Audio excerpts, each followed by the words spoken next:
નમસ્કાર મિત્રો આજે આપણે વાત કરીશું પોસ્ટ ઓફિસ વિશે કે પોસ્ટ ઓફિસમાં માની લો કે આજની તારીખમાં તમે 1 લાખ રૂપિયાનું રોકાણ કર્યું છે તો તમને આવનારા સમયની અંદર મતલબ કે 1 વર્ષ 2 વર્ષ 3 વર્ષ અને 5 વર્ષ આમાં તમને કેટલું વ્યાજ મળી શકે છે એના વિશે વિગતવાર વાત કરીશું આપણે અને સાથે સાથે એ પણ વાત કરીશું આપણે કે કઈ સ્કીમમાં અત્યારે તમે પૈસા ઇન્વેસ્ટ કરો તો તમને વધારે વ્યાજદર તમને મળી શકશે તો વિગતવાર વાત કરીશું આપણે આ વિડીયોના માધ્યમથી વિડીયોને લાસ્ટ સુધી જોતા રહેજો તો ચાલો શરૂ કરીએ।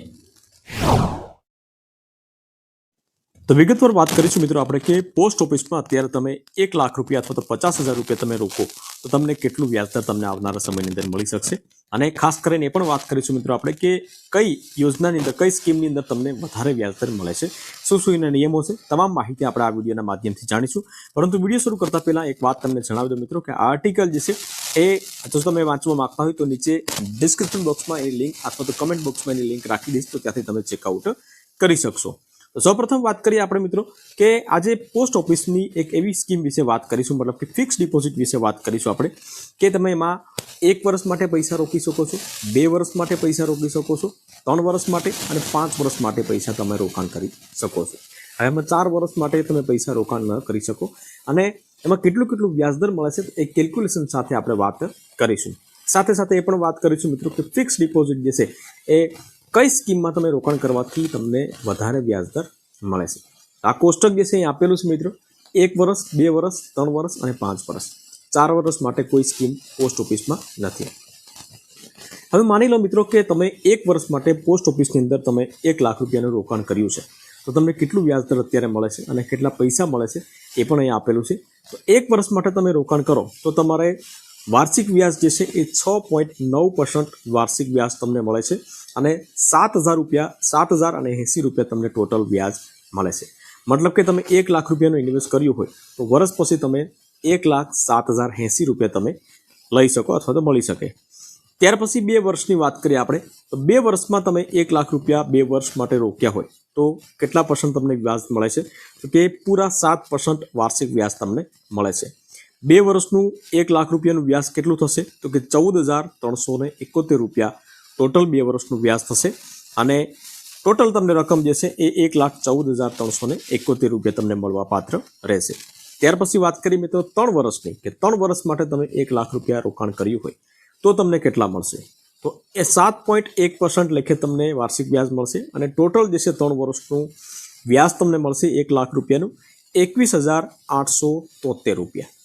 મતલબ કે 1,21,873 રૂપિયા તમને 3 વર્ષ માટે તમને મળવા પાત્ર રહેશે।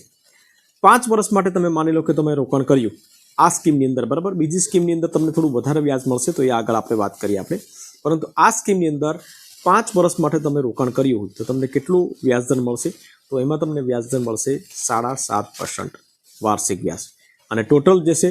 38,567 રૂપિયા મતલબ કે 5 વર્ષ પછી તમને 1,38,567 રૂપિયા મળવા પાત્ર રહેશે બરાબર। તો આ અત્યારે છે અત્યારનો કુલ વ્યાજદર અને ઇન્ટરેસ્ટ રેટ જે છે આમાં તમે 1 વર્ષ 2 વર્ષ 3 વર્ષ અને 5 વર્ષ માટે ઇન્વેસ્ટ કરી શકો છો। ત્યાર પછી વાત કરીએ મિત્રો કે જે ઉપર છે દર્શાવેલું જે આ કોષ્ટક જે છે તો એ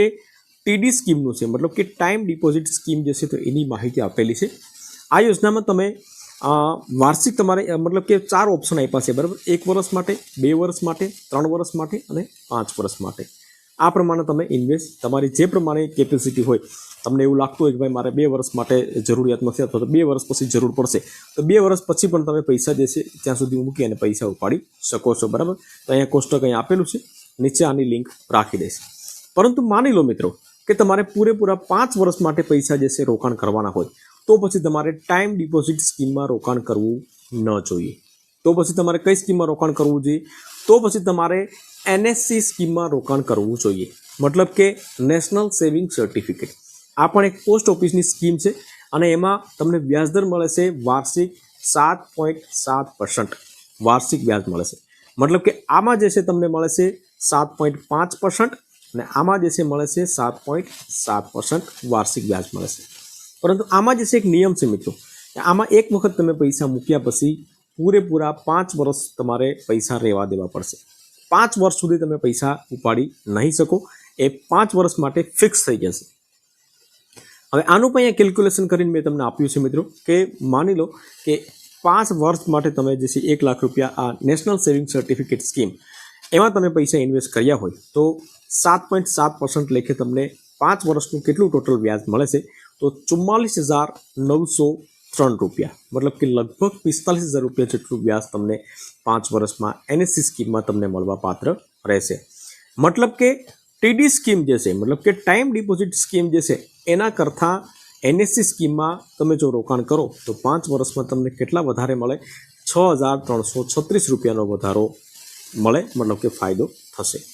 તો આ છે ડિફરન્ટ અત્યારે મિત્રો એફડી સ્કીમમાં તમારે ટીડી અને એનએસસી સ્કીમ, બરાબર. તો આ પ્રમાણની માહિતી જે હતી મેં તમને જણાવી દીધી છે. માહિતી ગમી હોય તો વિડીયોને એક લાઇક જરૂરથી કરી લેજો, શેર કરજો અને ચેનલ ઉપર નવા આવ્યા હોય તો ચેનલને સબસ્ક્રાઈબ જરૂરથી કરી લેજો.